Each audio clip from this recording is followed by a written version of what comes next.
মিয়ানমারের আকিয়াব থেকে কক্সবাজারের টেকনাফ স্থলবন্দরে আসার পথে একটি কাঠের বোট আটকে রেখেছে বিদ্রোহী গোষ্ঠী আরাকান আর্মি। 12 ফেব্রুয়ারি বিকেল পর্যন্ত রাখাইন মাংডু খায়াংখালী খালে কাঠবাহী বোটটি আরাকান আর্মির জিম্মায় রয়েছে। এর আগে গত সোমবার টেকনাফের শাহপরীর দ্বীপের গোলারচরের এলাকা থেকে তল্লাশির কথা বলে স্পিড বোট ধাওয়া করে কাঠবাহী বোটটি ধরে নিয়ে যায় আরাকান আর্মি। 3 দিন হলো এখনও বোটটি ছেড়ে দেয়নি।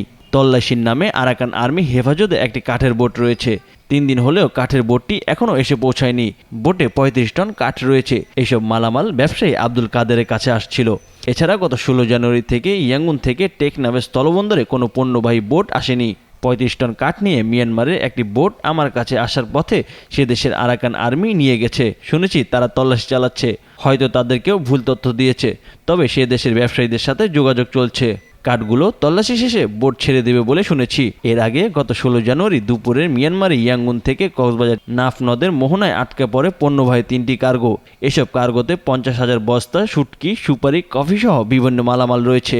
এর মধ্যে গত 20 জানুয়ারি 2টি বোট ছেড়ে দিয়েছিল আরাকান আর্মি। সেখানে 27,722 বস্তা মালামাল ছিল। আরেকটি 1 ফেব্রুয়ারি ছেড়ে দিয়েছিল। এর অংশ হিসেবে গত 16 জানুয়ারি থেকে ইয়াঙ্গুন থেকে টেকনাফ স্থলবন্দরে কোনো পণ্যবাহী বোট আসেনি। স্থানীয়রা বলছে এ ধরনের ঘটনা দুঃখজনক।